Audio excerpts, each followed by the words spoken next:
And here we are. Hi. Hi there. So I guess I'll start. I'm Kat Rosenfield, a freelance culture writer, teen advice columnist, and author of a couple of YA novels. Thanks, Kat. So we are Feminine Chaos, and I am Phoebe Maltz Bovy. I'm the author of the book, The Perils of Privilege, which came out with St. Martin's Press in the ancient year of 2017.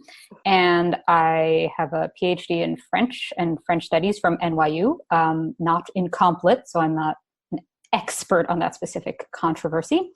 And I teach French at the University of Toronto. I am American, but I live in Canada. And I also am a freelance writer for a bunch of different places. It's been most frequently the New Republic, and that's about it.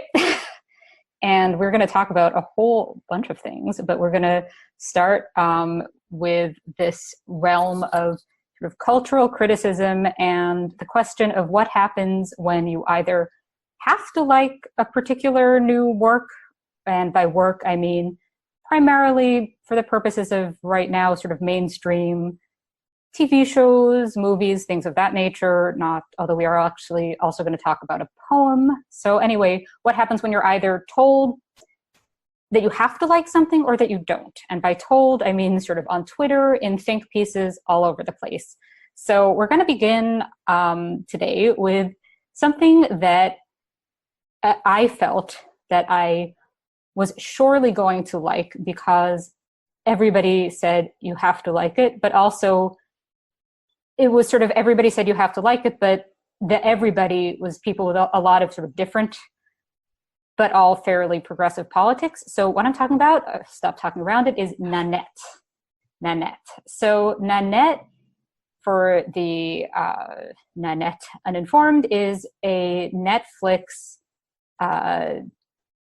comedy special, or officially a comedy special, that by the Australian comic performer Hannah Gadsby.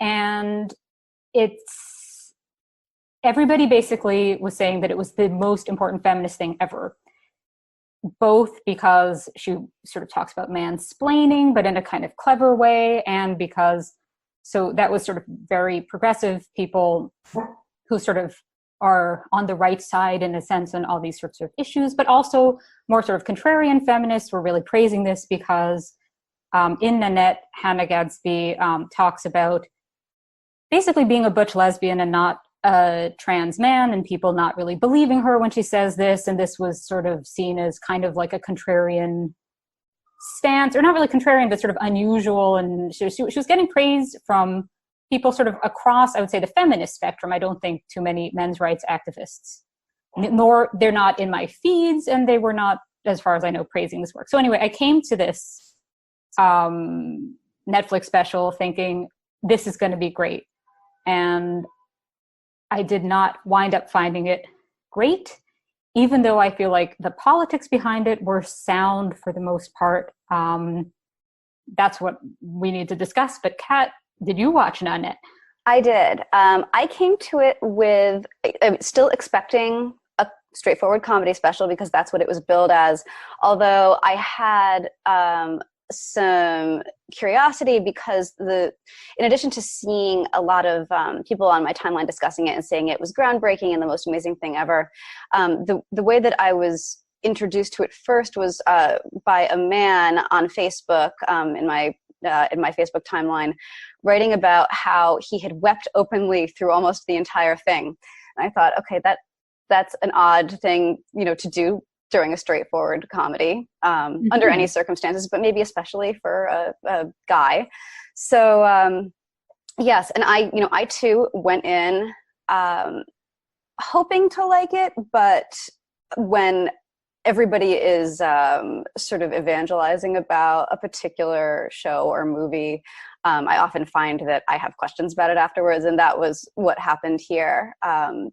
Where what struck me about it was not just that it had this kind of, progressive political bent, and that she played with gender expectations, and, the kind of discussion of gender in a way that was novel and different for our current moment. But that she sort of flipped the script halfway through, and instead of, it became like if you were at a comedy show, but you were now not at a comedy show, and if you were disappointed to find that you weren't at a comedy show, that might mean something bad about you. Oh yes, the something bad about you aspect. Oh my goodness, I'll try not to hold forth too much on this because, oh wow. Okay, so Nanette, basically, it's the first half of it, or not quite half, the first part of it is a straightforward stand-up routine that's both sort of in-group critical in various ways. So she sort of says things about fellow lesbians that are not necessarily super flattering, but that are also not, but it's also not sort of bashing. It's not like one of these things where somebody from a marginalized group says the things that all the audience members who are bigoted would want to say but can't. It's not that type of thing. It's just sort of like she's staking her own very specific position, which is not necessarily that of anybody else. And she talks about sort of preferring to stay at home, and she has these really nice dogs, very much like your dog, Kat, her dogs, as I recall. Yeah, and then when it switches over that she's basically saying, it switches over to what has been derisively called on Twitter something like a TED Talk, and I think that's fair, where she basically says that comedy is problematic, specifically when it's self-deprecatory, because that's sort of marginalized people hurting themselves in some way or something. And she also talks about how Picasso, so she studied art history, so that's her background, which is certainly interesting. But that Picasso was problematic because when he was middle-aged, he had what I guess at the time would have been called a lover, although I'm sure this would not be probably the way to call it now, who was a 17-year-old girl. And basically everybody's problematic in one way or another. And she just talks very earnestly about tragic things she's experienced in her own life, whereas in the first part, she talks like a stand-up about bad things that have happened in her life, where she's sort of brushing over aspects and so forth. But basically, she's the second part is the part that reviewers and in pretty much every mainstream outlet and in more sort of specific progressive or queer outlets have really said is like so heroic, where she's basically like, comedy's stupid, comedy's problematic, comedy's bad. If you came here wanting to laugh, if you came anywhere wanting to laugh, if you want to be exposed to anything that is neither TED Talk nor think piece, that's on you. And that I found unhelpful, to say the least, and bleak, and it just doesn't. Oh, so many issues with that. But maybe you should start because I don't want to keep holding forth on that. Bleak is a good word, and it's I have a lot of thoughts too, and one of them was that it was even as much as I respect Gadsby's decision to say this isn't what I want to do anymore, this is me harming myself for your entertainment. That she's absolutely entitled to her take on that. At the same time, she's a brilliant comedian, and it's a loss, that she's chosen to do something different. Not that what she's contributing now isn't also good in its own way, but it's not comedy, or at least it's not funny. And I don't think it counts as comedy unless we want to redefine comedy to include things that are not funny, which is something that kind of came up a lot in the response to the show, that if your response was, well, I guess that this was okay, but it wasn't funny, and I was going in hoping for funny, and not to receive a kind of a secular sermon on, the nature of comedy and the exploitive nature of comedy when someone tells self-deprecating jokes about themselves, that that meant that you were narrow-minded, that you were in fact part of the problem. That specific view, that specific reaction, which I think a lot of people had, and which makes rational sense in a lot of ways, was called out explicitly by people in the press saying, if you felt this way, you're part of the problem that she's talking about. Absolutely. Yeah. I mean, I think what was surprising to me was seeing on Twitter and in at least one of the articles I read about this, basically, that if you had that reaction, then you clearly are on the side, or you yourself must be, and she kept, and Gadsby in Nanette keeps repeating this refrain, a straight cis white man. Yes. And I'm watching this and I'm thinking, definitely not a man. I'm white, but I'm Jewish, which whatever, I'll get to that in a moment when I talk about the self-deprecation angle. I did not feel offended on behalf of men. I just didn't think it was funny. And I didn't think that it was necessary to get rid of the funny to make an important point. And what came to mind for me especially was Ali Wong's Baby Cobra and more recent Hard Knock Wife, which are also Netflix specials, also by somebody from more than one marginalized identity. She's an Asian American woman who performs while quite pregnant, which is certainly, I don't know if that's marginalized, but it's unusual in stand-up. And she's funny while talking about sort of the moment topics in a progressive way. Like, it's possible to have both. And the way I came out of Nanette was thinking like, no, I'm a fan. I'm like a cheerleader for the cis straight white men that I found Ali Wong funny, if that makes sense, which doesn't quite add up. I haven't seen her specials, unfortunately. But I, in the wake of Nanette, went and watched Eliza Schlesinger. I'm going to botch this so badly. Schlesinger's new Elder Millennial special. And I thought that it also was a good example, not of a person necessarily who's marginalized. Obviously, she's a woman, but she is a woman who jokes a lot about being a woman. And she makes it funny. It's subversive in a lot of ways, but it's incredibly well done. And it was interesting because I watched it with my husband, who I think, was even more entertaining than I was.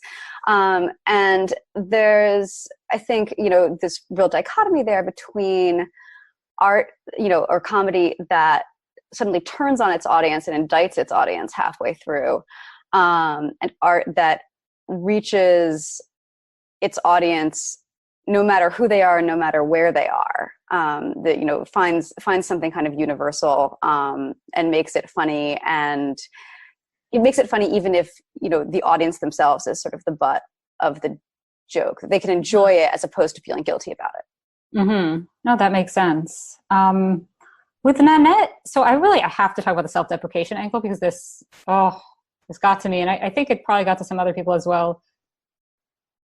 She talks in Nanette, Hannah Gadsby talks in Nanette about, among others, Woody Allen. And obviously, at this stage in the game, to say that Woody Allen is problematic is like, yeah, you're going to have an audience that already agrees with you there. Woody Allen, whether we're talking about his work, his life, yes, this is not groundbreaking to say Woody Allen is kind of problematic. Yes. But I'm thinking about like early Woody Allen. What was he doing in his comedy? What is this self-deprecation that you see later with like George Costanza on Seinfeld, or just like other sort of, this is like, and certainly earlier than Woody Allen as well, Jewish humor traditionally in the, certainly not exclusively, but in the States, has involved a lot of self-deprecation. And it seems like to dismiss that, there was just something weird about it because it seemed like, as far as I know, Hannah Gadsby is not Jewish. And to basically dismiss, to me, this felt kind of like dismissing Jewish humor, and it seemed a bit like hard to cheerlead that as the most progressive thing ever, since it certainly has a function. And it also seemed like it kind of missed certain nuance in terms of basically, not to keep harping on this topic forever, but sort of these privilege hierarchies, right? So she keeps talking about cis, straight, white men. Well, yeah, but within that category, even there's people who have more or less privilege or in a particular context. And it seemed to be she seemed to be basically defining the world in terms of there are the ones who have and there are the ones who don't have. And it just seemed a little simplistic because yes, there are in these big sweeping ways, but when you start talking about individuals, it's much more complicated. So, yes.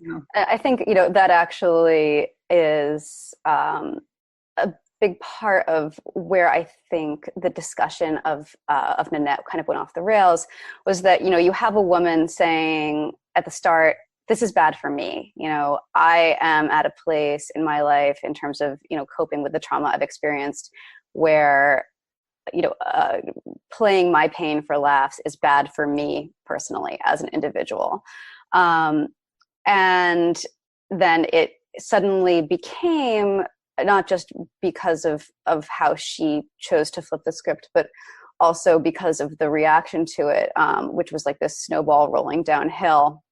At some point became almost about, what it said about you as a person if you liked Nanette.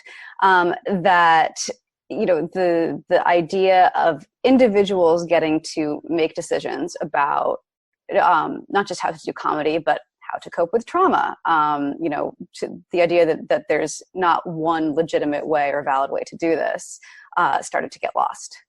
Absolutely. I mean, there was even on Twitter, at least one person I had seen was saying something about how like they were going to put in their dating profile, they must like Nanette or something, or, like if you didn't get Nanette, don't bother, or something like this. And it was just kind of like, so I think there are a couple things there. One is that I think and this is not just by any means true of comedy, but I think in terms of personal writing, also just any sort of personal work in general, it becomes very difficult to criticize the work without seeming to be dismissive of the person. So I think part of what happened with Nanette was it was this kind of confluence of things where the political points, so she talks a lot about homophobia she's experienced specifically in Tasmania, which is very specific and it sounds quite dire, and it does seem like a topic worth discussing, and she discusses it in a way that's actually, funny in the first part, where it's informative and funny at the same time. But basically she's talking about important political topics and important life traumas. It's very hard when you see something that's sort of it's hard to talk about the work in any way without seeming to dismiss, in any critical way, without seeming to dismiss either the political points, which I found to be sound apart from the self-deprecation thing, and the personal aspects where, she comes across as a person you want to wish well, you know what I mean? And I felt like I wish her well. I don't particularly want to see more of her comedy. Yeah.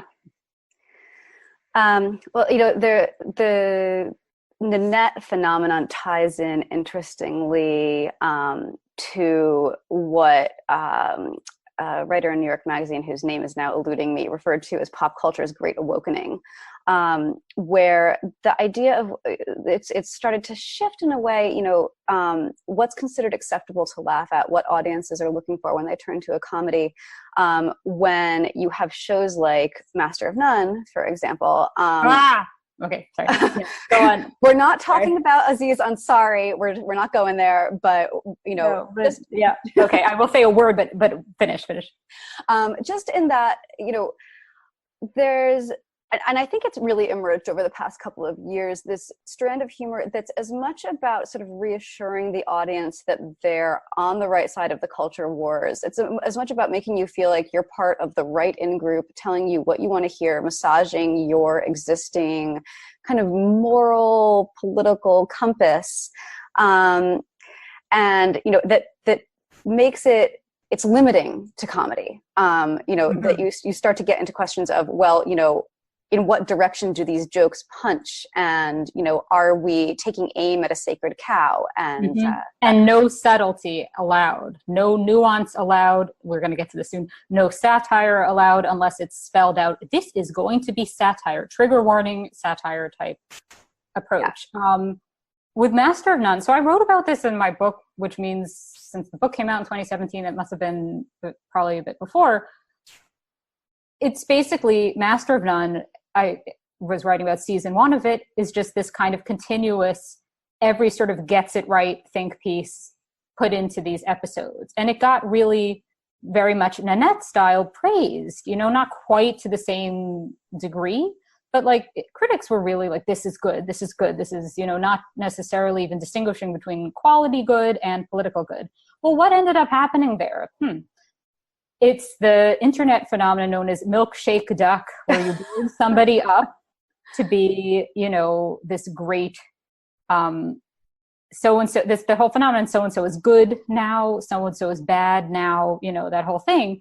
Well, regardless of, we're not going to get into the whole Aziz Ansari thing, because the article in babe.net or whatever it was that was claiming that he's not a very nice person on dates, had its own problems. But basically, once you declare somebody good with a sort of capital G, you're setting things up for them to turn out to be bad, because there's no nuance. There's no nuance allowed in the art. There's no nuance allowed in the life. And so I also feel like with Nanette, I mean, there's no reason to think there's anything problematic about Hannah Gadsby, but it just seems like a dangerous thing to declare anybody good in that way. It just seems like it's setting things up for if she turns out to have liked the wrong tweet once 5 years ago, then and it's but I think that phenomenon in pop culture,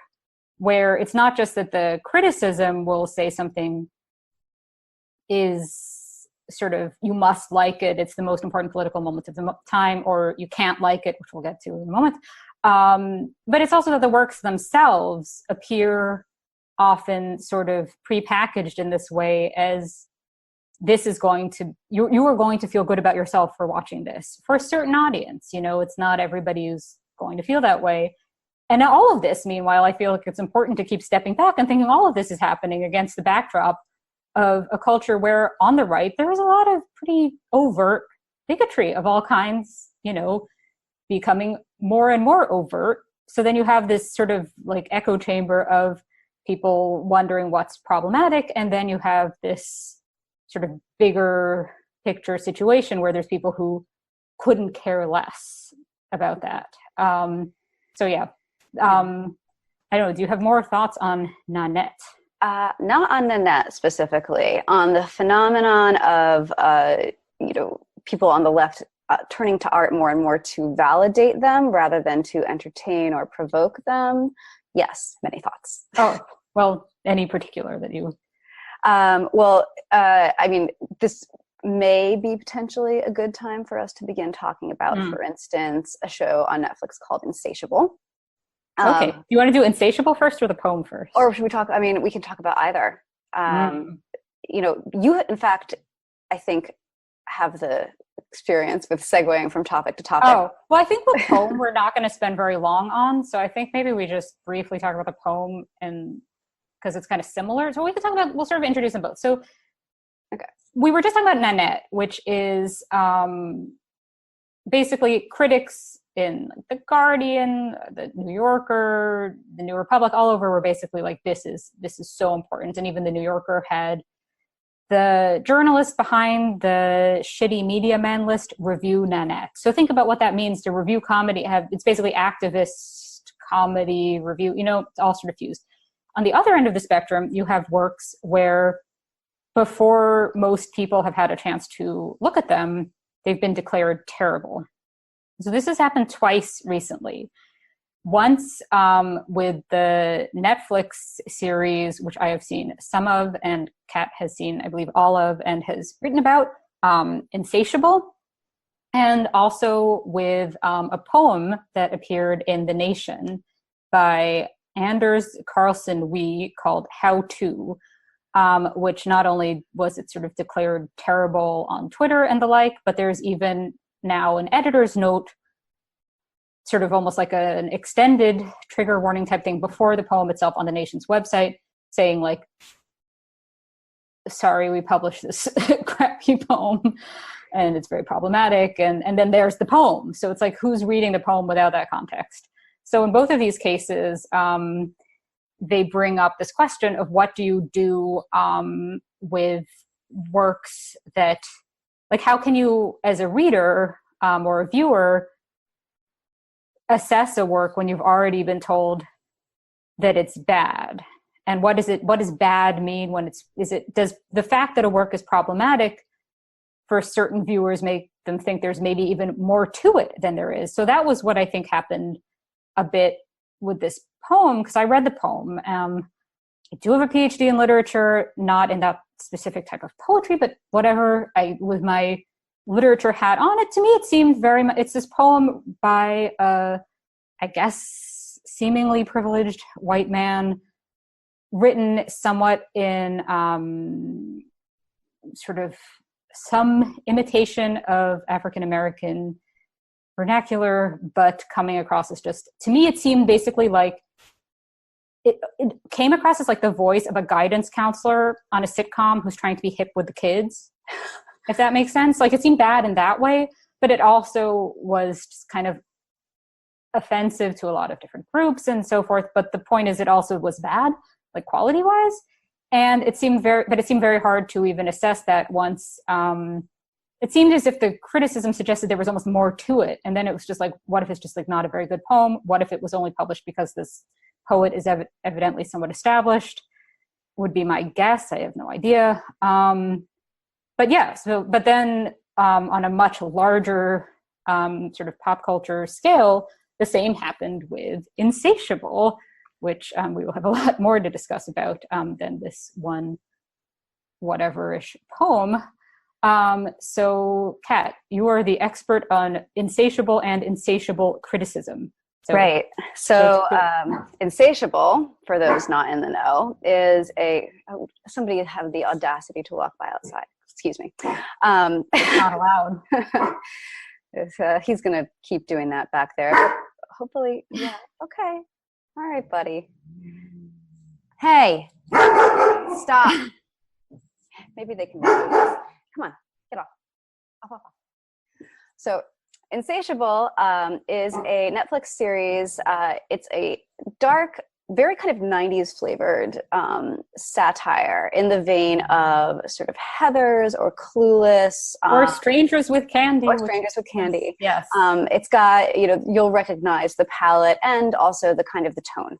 So the plot is that this girl, 17-year-old girl named Patty Bladell, who has been extremely obese for all of her high school career, the summer before her senior year, gets punched in the face by a homeless man, has her jaw wired shut, loses a large amount of weight, and then is slender and beautiful. She's played by Debbie Ryan, who's incredibly appealing. And it seems sort of at that juncture like it might be a traditional ugly duckling story, but Patty has massive rage and resentment issues, and having lost all this weight, it's sort of like all of her defenses have also been melted away, and all of this ugly stuff inside of her is much closer to the surface. And so she seeks revenge, and she's informed by her lawyer, who is also a pageant coach in Georgia, where this takes place. She's informed by him that the best revenge is living well, which she sets out to do by becoming a pageant queen. But because she's a mess, psychologically and emotionally, and because she has all of this anger, she basically knocks down every success that she manages to rack up. She just sabotages herself and everyone around her over and over again. And the first season, takes her through that. Her actual weight loss takes place within the first 5 minutes or so of the show, and it's off screen. So the gist of it is really about her anger. That's really what the show's about. So the trailer for Insatiable, which was released about 3 weeks before Insatiable itself dropped, was heavy on setting up the premise. Didn't show what comes after, basically. So you find out that it's a show about a girl who was fat, has become thin, wants revenge. And it's clear from the trailer that it's got this certain kind of like campy, punched up tone. For whatever reason, the internet community that gets upset about this kind of thing decided that the show had to be fat shaming, that the trailer itself was fat shaming, that it was promoting the idea that you had to be thin to be happy. And among other things, a petition was started to cancel the series. So to wrap this up, the series didn't cancel. It dropped on Netflix 3 weeks later, but for probably a variety of reasons, the reviews when they came in were not just terrible, but sort of eerily similar in certain ways. Every single review that I saw contained some variation of, you probably heard that this show is bad. Guess what? It's worse. So I read another just now that, yeah.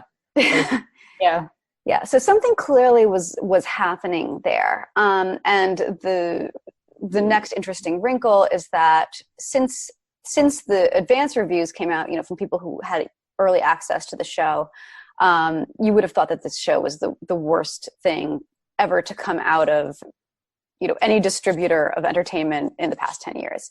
But once regular people started watching it, suddenly the tone of the conversation surrounding it completely changed. And right now you have this really wild discrepancy where on Rotten Tomatoes, just for instance, it's rated about 10% by reviewers and 85% by audiences. Wow. Yeah. Huh.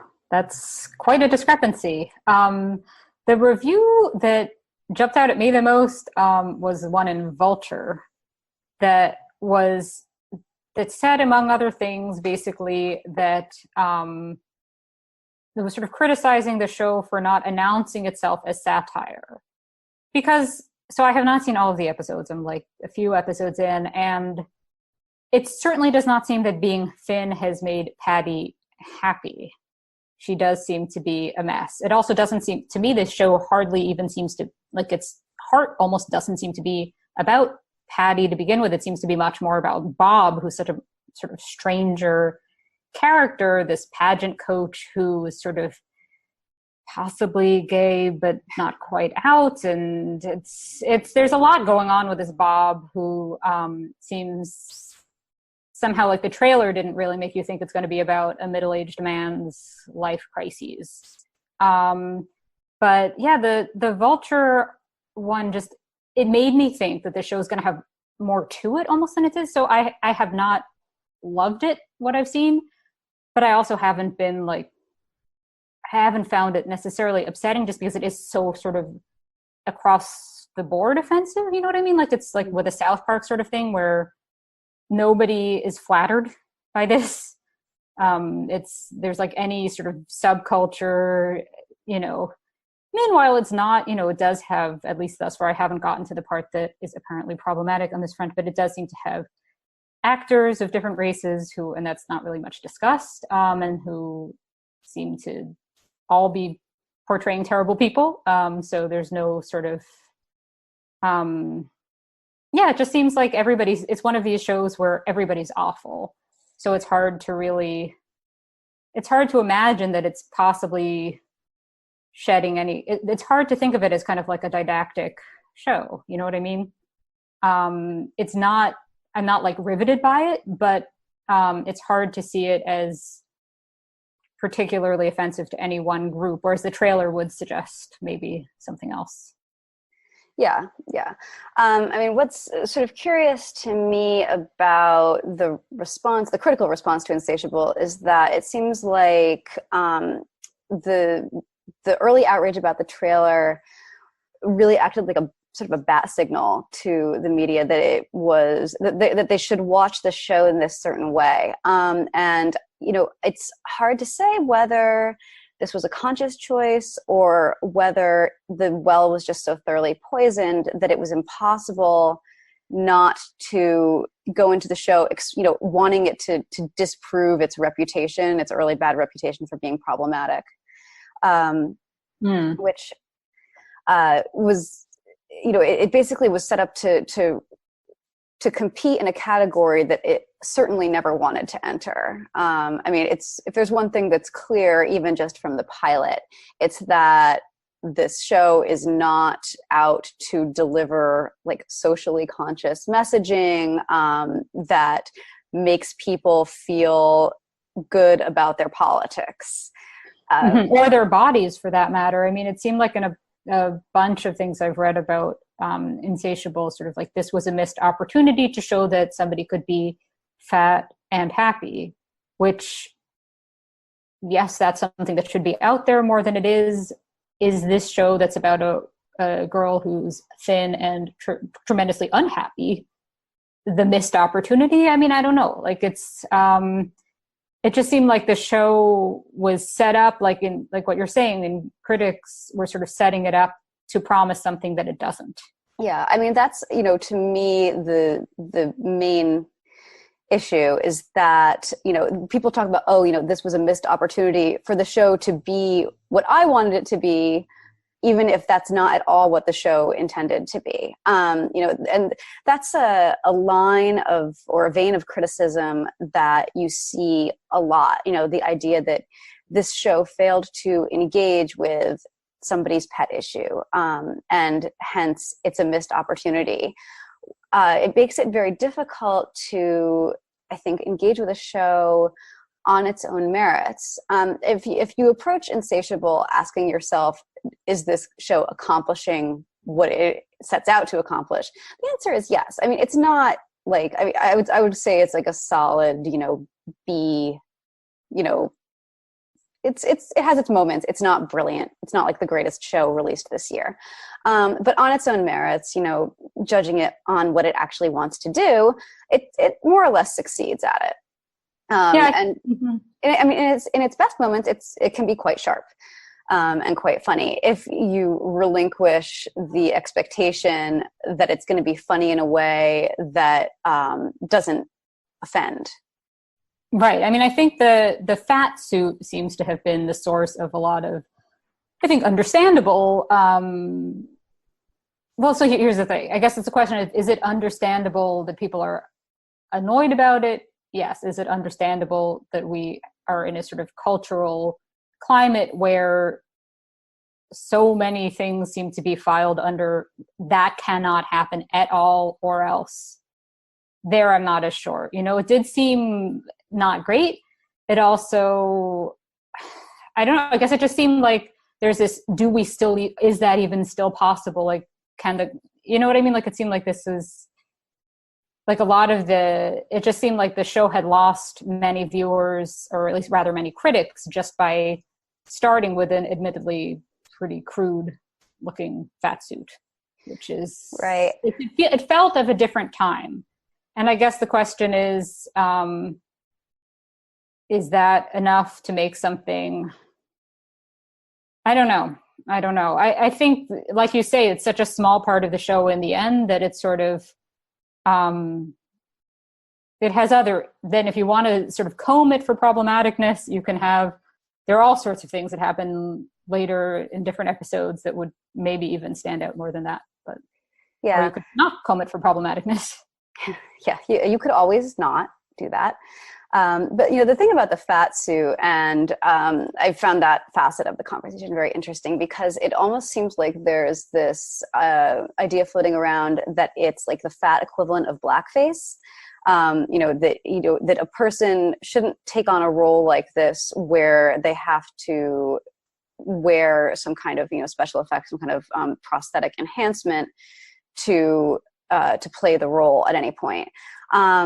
And from an emotional perspective, I can sort of understand that. From a practical perspective, if you want to tell certain kinds of stories, you can't, you're going to reach a point where you're basically eliminating all of the, vehicles, the visual shorthand that filmmakers and, people who do TV necessarily need to use to tell their stories. So I'm not sure. I mean, in this case, you have Debbie Ryan, who is shaped like Debbie Ryan, and you need her to play this role where for, all but 5 minutes, basically, of her screen time, she looks like herself. I'm not sure, how you portray the before aspect. Mm-hmm. And if the idea is, well, you shouldn't, because you shouldn't tell stories like this, then, maybe that's the thing that people need to actually say, and that's the argument they need to make. Mm-hmm. Yeah. I mean, I think that's really, I guess this makes me want to sort of step back and say that maybe the issue isn't so much, and this kind of gets to, I don't know if we're jumping ahead too fast, the sort of the crazy rich Asians topic. But maybe the problem isn't so much the fat suit as the absence of shows with actual people of all sizes. You know what I mean? Rather than one show that uses a fat suit, if that makes sense. Mm-hmm. So maybe it's that what happens is individual shows get kind of, or movies or works in general, get criticized for not doing everything, rather than an industry getting criticized for not having a wider range of representation. Mm-hmm. What's interesting is Insatiable does have, like if you look at the cast, just, at first glance, it is the kind of assembly of people that ordinarily would be, pleasing to people who are looking for more diversity. And there is a plus size beauty queen who comes in. Not there yet. Maybe halfway through. Oh, spoiler alert. Okay. But, she's, she ticks a lot of boxes, actually. She's Black. She's bisexual. She's overweight, and she's fabulous. She's incredibly. But is she a token is the question. I don't think that you could really say that, honestly. I haven't gotten to these episodes. Yeah. What was interesting actually in the Vulture review that you mentioned, Jen Chaney, Vulture, called her character a magic Negro, and the actress who plays that character got angry and objected and tagged Chaney on Twitter, and they had a conversation about it. So Roxanne Gay actually just did in a different review as well, and I feel like that may complicate the picture. But interesting. Yeah, I don't know. I found that it was very hard, and it is very hard for me to watch the show without feeling like I have the voice of all of these critics in my head, which, again, like as I said, it had this sort of paradoxical effect of making me think there would be more to it and putting this sort of contrarian part of my mind. My dog is on the couch. That's anyway, incredible. Had the sort of paradoxical impact of making me think there'd be a lot to it. And in the end, I feel like, yeah, it's mildly offensive. Yeah, it's not amazing. I'm not I can't imagine getting too worked up about it in any way, even though I was a, not beauty queen teenage girl myself. I could drum up some offense, but it just sort of seemed, I don't know. It just that once you say that something's incredibly problematic and then there's a ton written about it, you think, well, why are people devoting all of this column space or whatever to that? When there's so much else out there, it makes you think that the thing has to have a certain importance, which maybe it will, maybe it won't. Yeah. Well, we talk about this a little bit, one-on-one, but there's the effect of everybody kind of piling on a thing. Mm-hmm. It eventually seems to really stop being about the show itself and starts being about either the ease of getting clicks for this kind of piece. The fact that negative criticism is sorry, my husband's just my husband has scooped up the poodle and is bringing her to the bedroom so that she isn't scratching through the couch during this. Oh, good. So what was I saying? Right. It becomes, you have this, this model of a review that's easy to write, and that reliably generates a lot of clicks and a lot of conversation, not just from people who were offended and want to read a take from somebody who agrees with them, but also from people who honestly don't care, but are happy to jump on a bandwagon that sort of signals their presence on the right side of the culture wars. Mm-hmm. And then also you have people who absolutely loathe this kind of criticism, but just can't seem to stop reading it. Well, absolutely. So this is something I wrote about in my book when I think the phenomenon was probably much less of a thing than it is now, where it was Amy Schumer, who also is somebody who has gotten into trouble for a pilot that seemed problematic, which we're not going to get into now. But this was to do with, it was some, I think it was in the Washington Post or something. It was a review of Amy Schumer's work, co-written by somebody who like hadn't seen it. But it was all about how problematic Amy Schumer is. And it came up in some later interview that this person who had written or co-written the review had not seen it. And it was like, well, then why are they writing about it? Well, because they'd been assigned it. And it's like, okay, so that, it seems like there's this kind of template that just genuinely does exist for these types of articles. As a freelance writer myself, I know that like if you have deadlines, you have quotas, whatever that you have to turn out, there's a certain style of writing that's going to just kind of both get clicks and not really offend anybody. And that's kind of what it is. And it isn't necessarily great for criticism. But look at the time, and I'm thinking we should probably, I just want to briefly talk about, we'll maybe skip the Crazy Rich Asians topic, since I think, or I just have like a sentence on this. Which is, So I love these books, right? And I just, so Kevin Kwan's trilogy, starting with Crazy Rich Asians, you can see it there. So yeah, I read those, liked them, and just saw the movie. And what I think happened that was kind of interesting with criticism of this new movie, the Crazy Rich Asians movie, is that there was a lot of expectation that it would sort of be this amazing representation. I don't know how people could think this of all Asians, all Asian Americans, all Asian diasporas, when in fact, no, it's only about a few people because it's a movie, and it's not, there's a lot of groups that are not represented because think of what Asia is, of course, like how would that even be possible?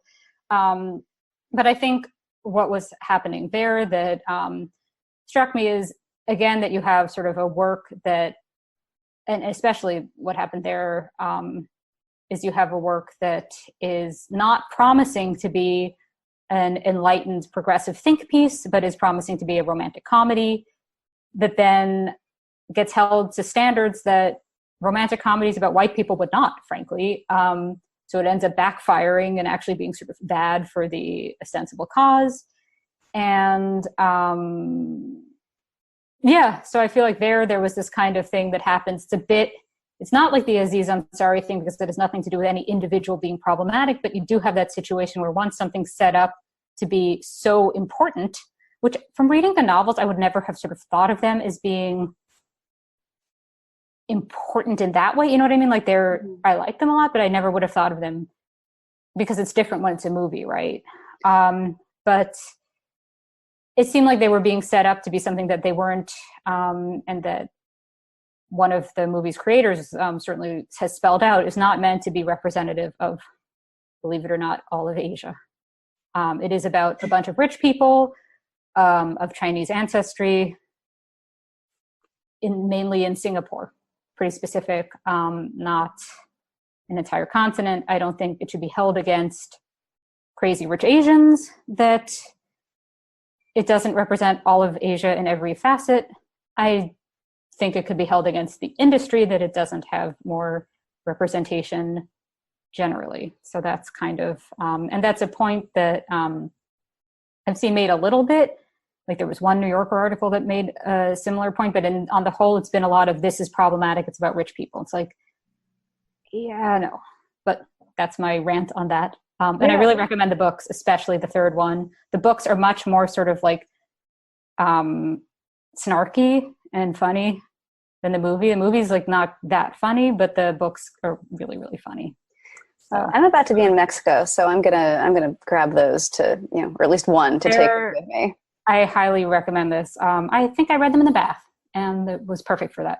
Oh, that also sounds good. And I think we should probably move on to our second of two at this point topics, which is white fragility. White fragility. What is white fragility? What does it all mean? Why is that a topic of the moment? And what we're going to talk about here first is, I have not read the book. I want to say yes, but I'm not sure if I will. But that was reviewed in the New Yorker, a book called White Fragility by Robin DiAngelo, whose background is in leading corporate diversity workshops. And then Katie Waldman wrote about this for The New Yorker, about Robin DiAngelo's book, White Fragility. So I was reading Katie Waldman's piece about this book, White Fragility, and it's only the buried lead is that the person who is writing with such force and conviction about all the problems of white people these days is herself. What is she? She's white. She's white herself. She is white herself, but sort of, and I'll get into this, sort of by implication, it seems positing herself as kind of the exception to this rule of white liberal obliviousness. So white people inherently don't get it about racism, except for this one white person who apparently does. The arguments in this, as presented in the New Yorker article in this book, on the one hand, it's hard, and again, in this general political climate, not to just, it's hard for me now, especially, so this was different from when I was writing my book, because I wrote the book before Trump and all of that. It's hard not to say, look, she's on the right side of things, good for her. But it seems like if her strategy is faulty, that's worth talking about. So what are your thoughts on white fragility? Oh gosh. The concept. Well, gosh, yeah, I have a lot of thoughts about this one. And first and foremost is that if white fragility, as DiAngelo envisions it, is in fact a legitimate phenomenon, that's the kind of information that would be good to know. From a purely pragmatic standpoint, if you can say, all right, like white people as a whole are uniquely fragile and uniquely incapable of having conversations about race, that can inform the way that you approach those conversations, assuming that you want those conversations to be productive and assuming that you want them to be persuasive. Mm-hmm. So what is white fragility also? I think that, so is it just defensiveness? Is it defensiveness plus, if it's a woman, some crying? Is it denial? What exactly is white fragility? Well, this is an interesting question, because in the New Yorker review, I haven't read the book. I have read the 2011 essay that I think she basically blew out into this book, which I also have something to say about, but I'll get there in a second. That the examples given of white fragility were really kind of all over the map. So on the one hand, you've got the woman in the diversity training who had a tense interaction with DiAngelo and then went back to her desk and claimed to be having a heart attack. Was she having a heart attack? No. Because that seems like it would change things. Okay. No. It's just, I think, maybe she was feeling panicked. Obviously had a real reaction. And it's hard to say without knowing the context of this conversation, like how heated did things get, how ugly was it, basically, was her reaction reasonable or not? But at the same time, that woman is getting lumped in with people who don't like the show Dear White People. Don't like being. How could you not like one specific TV show? That's not acceptable. People who dislike, essentially, being called white people who don't like feeling negatively stereotyped based on their race. And the responses that constitute fragility include not just getting defensive or arguing, but also disengaging from the conversation or being silent in response.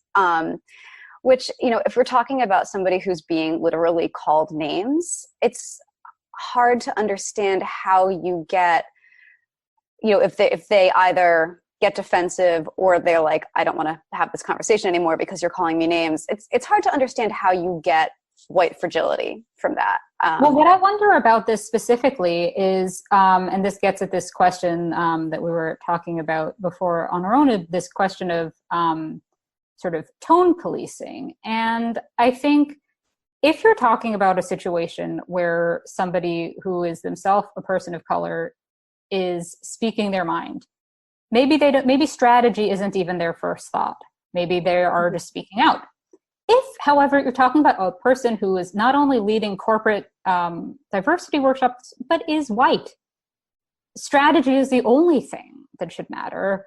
I mean, strategy and obviously a certain degree of, sensitivity as well. So I'm thinking not to like jump to a totally different context, but like when Émile Zola, non-Jewish French writer, was writing about anti-Semitism in the turn of the century, about the Dreyfus affair and all of this, and he was directing his writing to anti-Semites, basically trying to sort of persuade. Some of it isn't going to come across as especially woke, but he's clearly, there's a strategy going on. And I feel like what happens if you don't react well to Robin DiAngelo using white people, and you're white, she's white, what does that tell you exactly? Maybe you just don't like her, or her attitude, you know what I mean? And I feel like that's very different from hypersensitivity when it's actually somebody Black, for example, saying, you know what I mean? Like, I think the speaker here matters quite a bit, and the context. Yes. I think a white person leading a diversity workshop, that's strategy. That's supposed to be about strategy. That's not supposed to be about letting people speak. What does it mean to let her speak? You know what I mean? Mm-hmm. So that was something that struck me about this. Yes. I mean, it's the fact that not only is she white, she is doing this for a living. She is a professional communicator. She spent 2 decades calling her clients racist and finding that they didn't like it very much, mm-hmm. and they didn't respond well. And I guess at no point did it occur to her that she might want to change the way she talked about this, that it might be more effective to try something else. Yes, that's it. The defense, it seems like if a strategy is regularly eliciting defensiveness, and this is, she's there for the strategy, the problem could be that people, I don't have any doubt that people are plenty racist. I think that's true.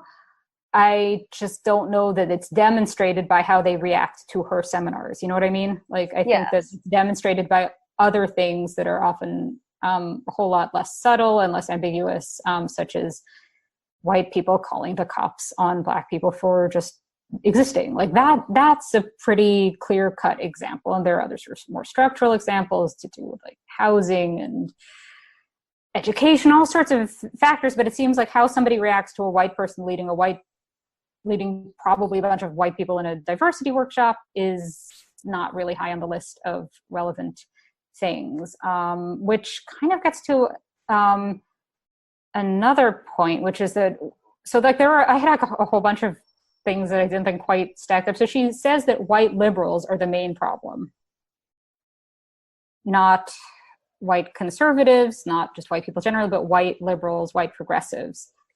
What do you think about that? I think that I found that really interesting. I also found it interesting in combination with this interview she did at Slate with Isaac. Say his last name for me.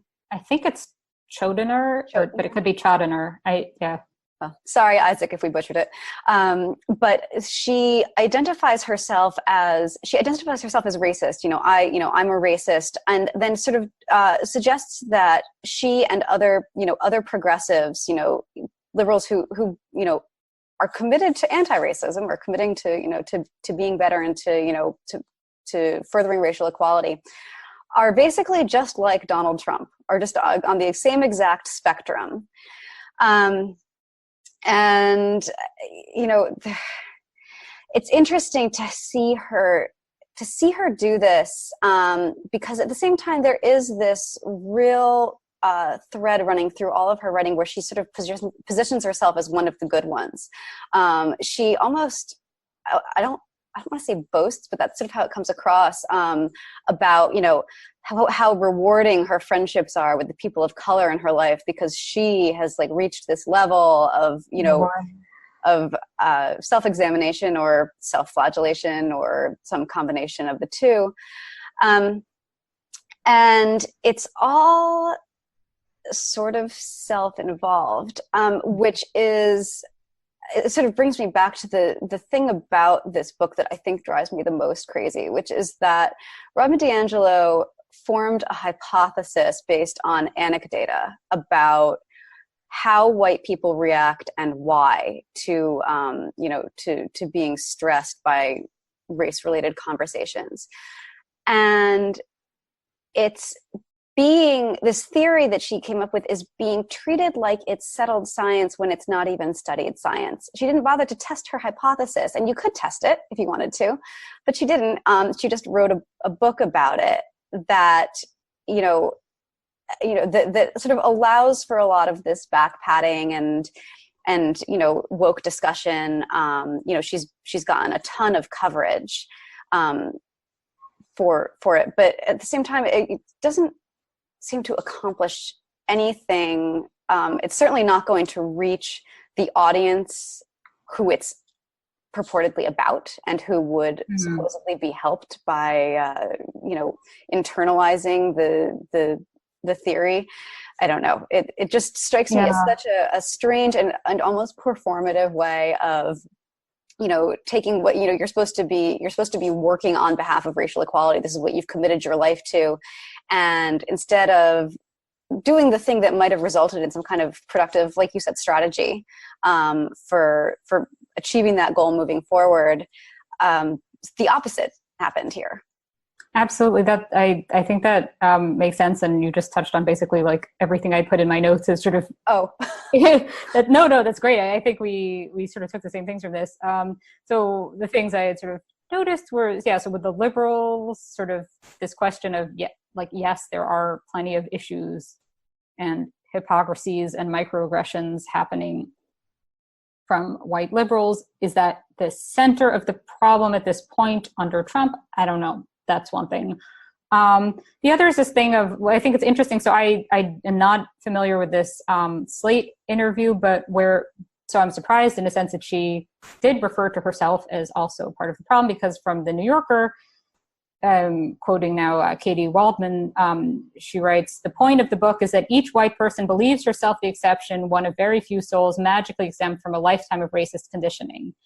And then it seems as if the author, as if D'Angelo comes across like she sees herself that way, like she's somehow transcended, reached this other level, which seems kind of not to add up.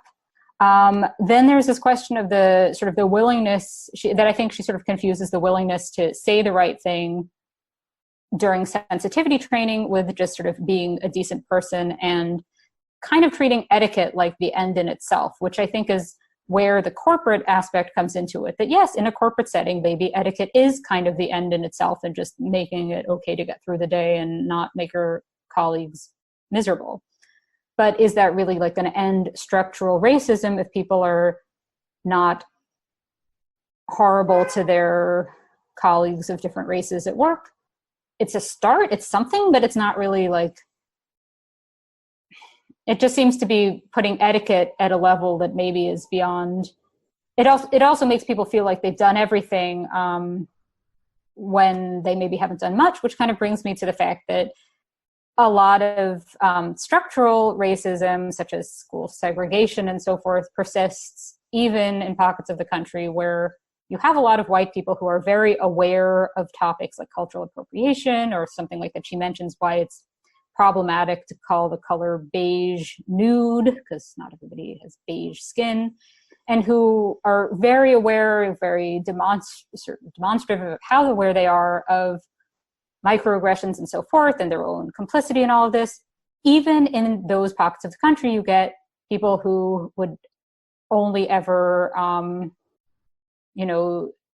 send their children to a good school by which, you know what I mean, with some sort of racial implications and so forth. So I guess where I think her argument goes wrong is imagining that what needs to happen is this kind of individual awareness raising.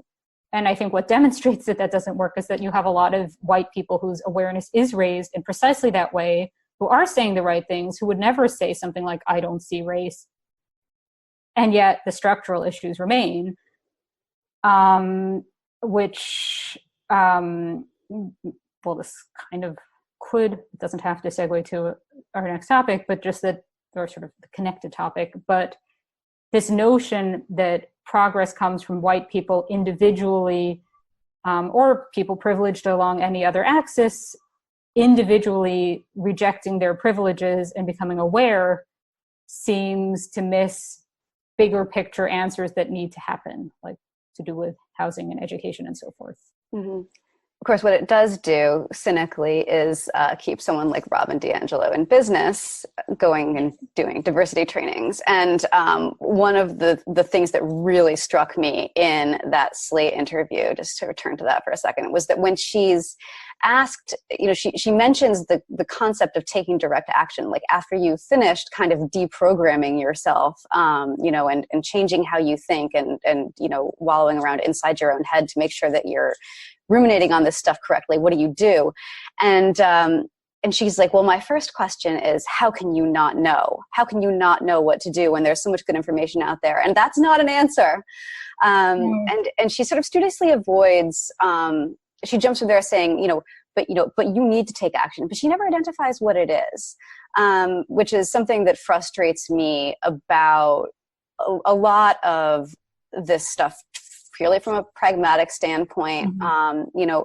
What is emotionally satisfying and what makes us feel, like we're doing our diligence to be good liberals or, good progressives. If it's all happening inside your head, it doesn't make any kind of an impact on the wider world. That's absolutely, yes, absolutely. And that totally brings us to our next and final topic, which is an advice letter, a letter to some advice columnists about this exact issue, how to sort of get out of your head what happens kind of when you fall. This letter demonstrates is really what happens when you take the DiAngelo approach seriously, you really take it to heart, take it very literally, and find yourself stuck. So this letter we're going to talk about is called How Can I Cure My White Guilt? It appeared in the New York Times Magazine. I read it online, but because we don't get that up here in Canada, in the physical one. But it was to Dear Sugars, a letter from a student at an, as they call it, an elite private college. The student's gender is not specified. Anecdotal evidence would make me think it's probably a woman, but you never know, so I'm going to just use they because the gender is not specified. Letter to the columnists and writers, Cheryl Strayed and Steve Almond. So it's a letter from a college student, a white college student, who is overcome by white guilt. As a side note, somebody popped up on Twitter claiming to have trolled the Times, basically, or it's not exactly trolled. It was very complicated, like that they said that they wrote the letter and used a sort of, you figured this out about the timestamp, how that was. Oh yeah, no, that person didn't write the letter. I mean, that person didn't write the letter, but it just was this weird thing where like suddenly I fell in the sinkhole of trying to figure out, did this person really, was the Times trolled? But it doesn't much matter because people do think like this, whether or not this particular person thinks like this. It did seem entirely of a piece with things I've seen people I know post to Facebook or things like that. So it didn't seem, and you've seen advice column letters. Yeah, it's not an unusual thing to have happen. I've gotten, I mean, there's always the possibility of getting trolled, when you write an advice column. People send fake letters. Sometimes they're easy to spot, sometimes they're not. But I would say anecdotally that this is a thing that is, really, especially amongst young people who grew up really kind of marinating in social justice ideology, and especially if they sort of got their education online in some of the sort of more radical spaces, it does create, or at least exacerbate, a lot of existing anxieties and existing stresses. Absolutely. I think so. Just to, I realize we should backtrack and say what's in the letter. Basically, It's somebody who says that they're already voting, donating, reading writers of color, and generally being a good ally, but they feel they're not doing enough. And more to the point, they feel that they, because of this, can't cope. And to me, that was really the most striking thing about the letter, was that this is from somebody who is just sort of in a crisis. So there are 3 quotes from the letter that I just think each say something kind of important. So what the first is, and remember, this is from a college student, okay, a traditional age college student. I feel like my literal existence hurts people, like I'm always taking up space that should belong to someone else. Now, I read that quote, okay, and I think this is somebody not doing well mental health-wise. I am not trained nor if I met this person, I don't know exactly what the issue is here, but that does not sound healthy or good. This is an age when a lot of people have breakdowns of some sort. This sounds not well, this doesn't sound good. Then, what if I'm doing or saying insensitive things without realizing it? That's another quote. We all are all the time. If you are preoccupied by this to the point that you can't cope, that's not great. And then finally, in this quote, also from the letter, instead of harnessing my privilege for greater good, I'm curled up in a ball of shame. So it seems that the letter writer has perfectly well articulated what their issue is. They're not uninformed about structural privilege or anything like that. If anything, they are neck deep in this, focused only on their own place in the privilege hierarchy, specifically to do with race, and can't kind of get out of their own head. And then the advice, thoughts on the advice? Oh, as an advice columnist, I read the advice several times looking for the advice, trying to find the part where they, give her something productive to do, like a way to shift her perspective.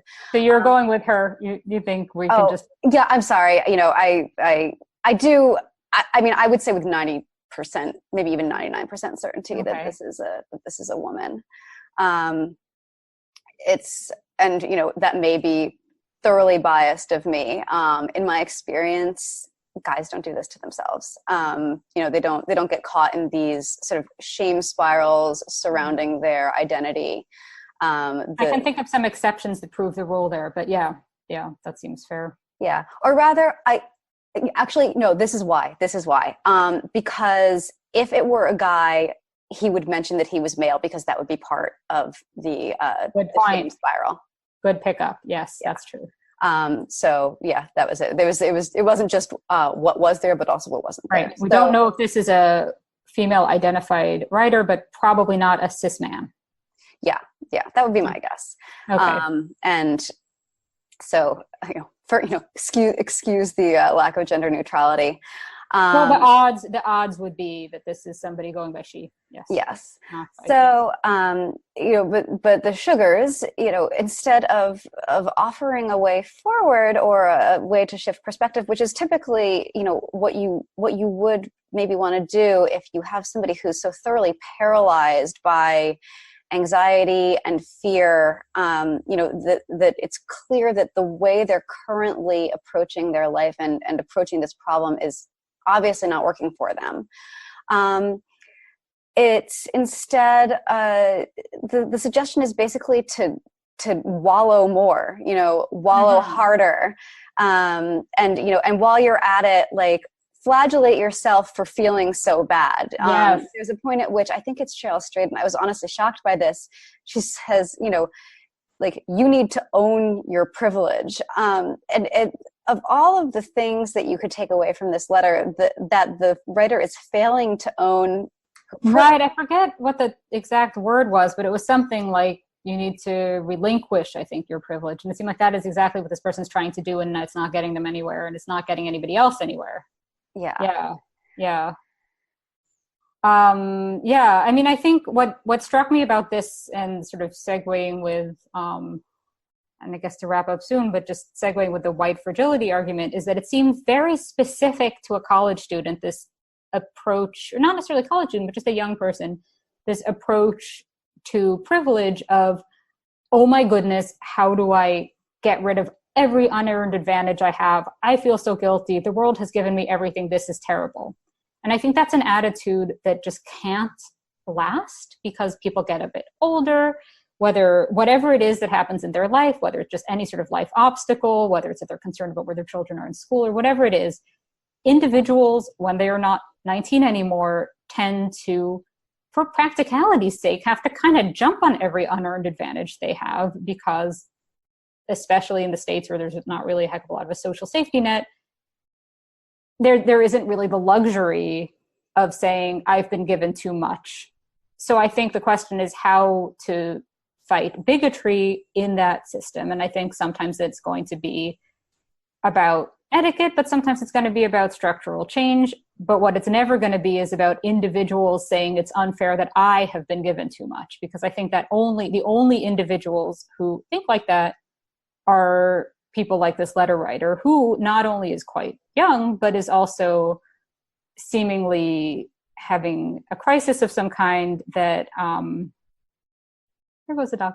Oh, yeah. Seems to just be having a crisis of some kind, where the reason that they are unable to, if indeed they are not being a good enough ally, so that's what was so strange about the advice, was that it takes the letter writer's word that the letter writer is not a good enough ally, when it seems like that's not the problem. You know what I mean? It seems like it's this thing that I've written about before, where the moment somebody says, the thing is that I'm privileged, the answer they get is, yeah, you're privileged. You know that you're privileged. Are you aware of this? Like, yes, this person is aware they're privileged. That is not the root of the problem. Yeah, this was also an example of in the advice says, you need to take action, never identifies what the action should be. Sorry. Okay. Yes, that is key. Yeah.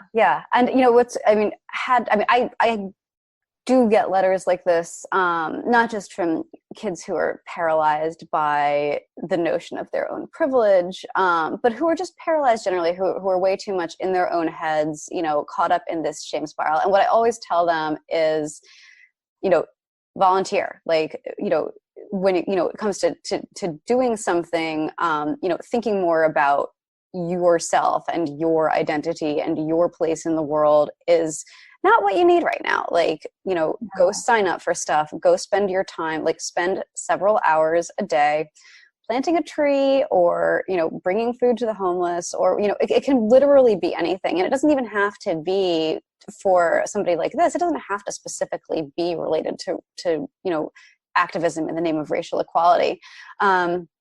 Just focusing on something other than the interior of your own head is a great, except in the cases of, legitimate diagnosable mental illness that requires like deep that's what I wondered here, because it seems like here's somebody who is already, at least according to their letter, doing everything, kind of keeping busy, doing all these different things, reading about things other than their own mind, and yet is in this funk, which makes me think the issue isn't a lack of engagement with the outside world, but the funk. What the funk is specifically, like where in the DSM, if anywhere it falls, I don't know.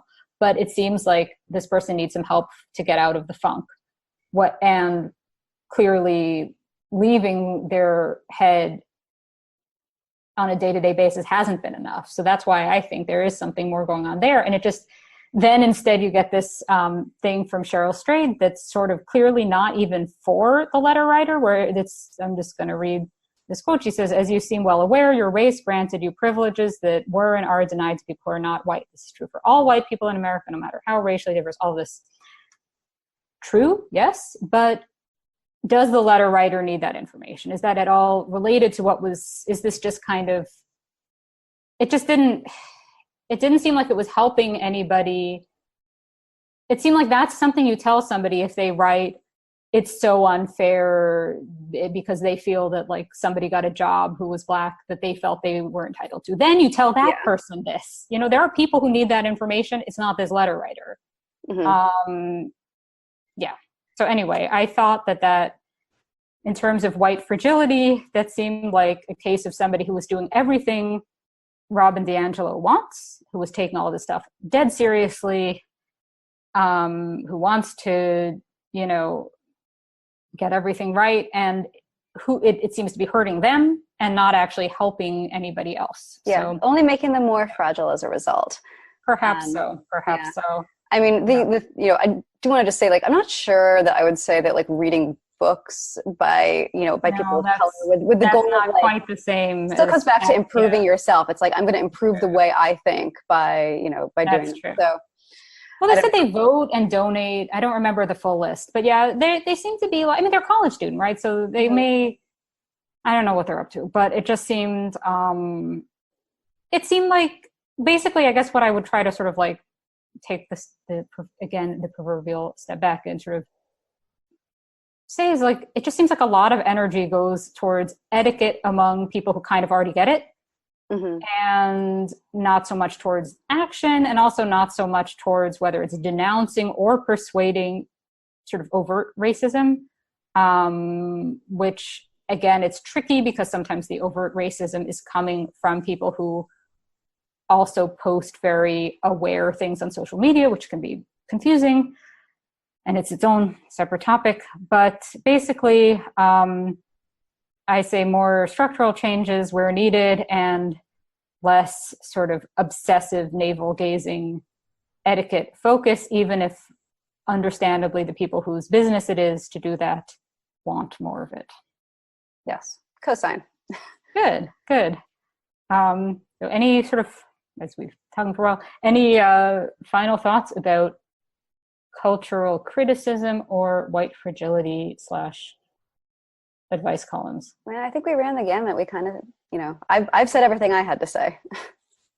I mean, I've said the iced coffee's worth of things I had to say. So yeah. Well, thanks so much for having this conversation, Kat. Likewise.